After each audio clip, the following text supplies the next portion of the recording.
Assalamualaikum warahmatullahi wabarakatuh. Perkenalkan, kami dari kelompok 8 yang beranggotakan saya, Disera Dalnesa Setiabudi dan Yayang Fania Rahma dari kelompok 8 akan mempresentasikan makalah tentang upaya perencanaan lingkungan. Pada umumnya, manusia bergantung pada keadaan lingkungan di sekitarnya, yaitu berupa sumber daya alam yang dapat menunjang kehidupan sehari-hari. Sumber daya alam yang utama bagi manusia adalah tanah, air, dan udara. Tanah merupakan tempat manusia untuk melakukan berbagai kegiatan. Air sangat diperlukan oleh manusia sebagai komponen terbesar dari tubuh manusia.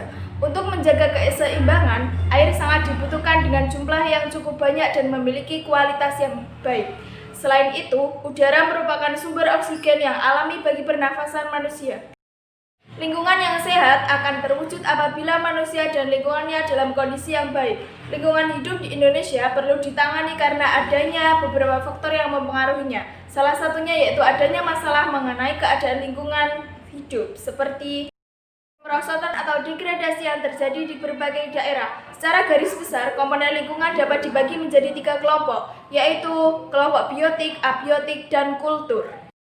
Sejauh ini, pelestarian lingkungan mencoba untuk mempertahankan kondisi wilayah sekarang dari keberadaan manusia atau wilayah yang belum tersentuh oleh manusia. Permasalahan yang muncul agar dilakukan pelestarian lingkungan. Polusi, sektor industri dan asap kendaraan bermotor adalah sumber pencemaran utama. Logam berat, nitrat, dan plastik beracun bertanggung jawab atas berbagai pencemaran yang ada. Polusi air disebabkan oleh tumpahan minyak, hujan, asam, dan limpasan perkotaan. Pencemaran udara disebabkan oleh berbagai gas dan racun yang dikeluarkan oleh industri dan pabrik-pabrik serta sisa pembakaran bahan bakar fosil. 2. Perubahan iklim. Perubahan iklim atau pemanasan global adalah hasil dari praktik manusia seperti emisi gas rumah kaca. Pemanasan global menyebabkan meningkatnya suhu lautan dan permukaan bumi sehingga menyebabkan mencairnya es di kutub dan kenaikan permukaan air laut. Populasi. Kelebihan populasi di planet ini mencapai tingkat yang tidak berkelanjutan karena menghadapi kekurangan sumber daya seperti air, bahan bakar, dan makanan. Ledakan populasi di negara-negara maju dan berkembang yang terus menyebabkan semakin langkanya sumber daya.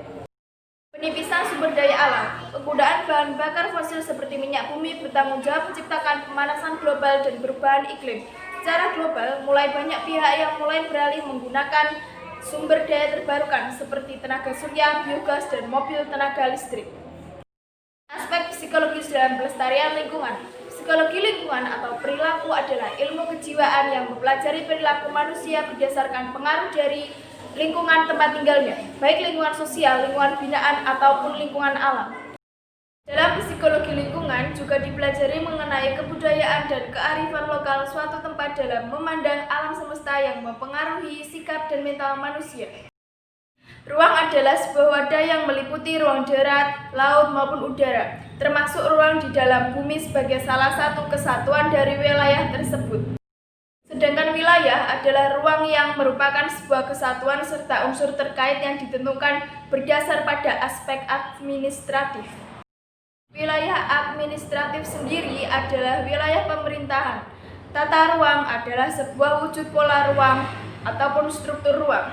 Ruang terdapat 2 gambaran, yaitu bila dari wujud struktural serta ruang alokasi.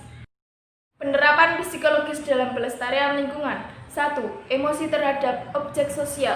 Emosi dan reaksi emosional dapat dipengaruhi oleh lingkungan. Ketajaman emosi dan reaksi emosional dipengaruhi oleh faktor internal dan faktor eksternal. Perhatian. Perhatian atau rasa peka terhadap apa yang terjadi dalam lingkungan sosial seseorang juga mempengaruhi cara seorang individu bersikap terhadap hubungan sosialnya. Minat. Minat atau daya tarik individu terhadap hubungan sosialnya juga berpengaruh terhadap hubungan antar individu dan kelompok berkaitan dengan proses interaksi dan pemberian respon. Minat muncul dari dalam diri individu dan mungkin bisa dipengaruhi oleh aspek subjek dari luar seperti keluarga, budaya, dan lingkungan. 4. Kemauan. Kemauan merupakan suatu potensi yang mendorong dalam diri individu untuk memperoleh dan mencapai sesuatu yang diinginkan. Keinginan yang kuat merupakan modal dasar dari suatu pencapaian. Kemauan menjadi landasan yang kuat untuk melakukan sesuatu yang berprestasi.